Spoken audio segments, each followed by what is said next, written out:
Американската и јужнокорејската армија спроведува војни вежби и тестирање на балистички проектили во Јапонското море. Само еден ден откако Северна Кореја на ова место истрела ракета за која тврди дека има интерконтинентални капацитети. Во заедничко соопштение сојузниците велат дека воздржувањето и самоограничувањето се она што ги раздвојуваат војната и мирот, а тоа би можело да се промени во секое време. Доколку севернокорејските власти не мислат така, тогаш прават голема грешка, се наведува во соопштението. Во време на зголемување на тензиите на Корејскиот полуостров, Русија и Кина усвоја заедничка позиција и план за решавање на кризата. Председателите на двете земји најавија дека ќе работат во блиска координација за подобрување на ситуацијата во регионот, која според нив влија и на нивните национални интереси.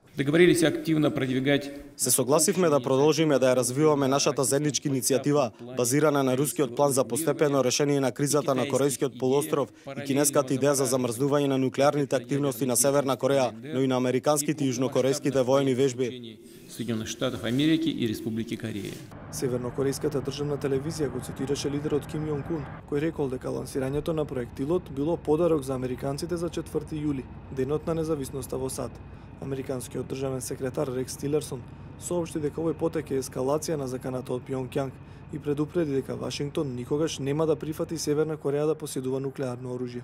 Осуда за ракетното тестирање, кое е во спротивност со резолуциите на Советот за безбедност на Обединетите нации, претходно стигна и од Руското министерство за надворешни работи, од каде велат дека тензиите може да доведат до катастрофални последици, па поради тоа единствениот пат напред се мултилатерални разговори со Северна Кореја.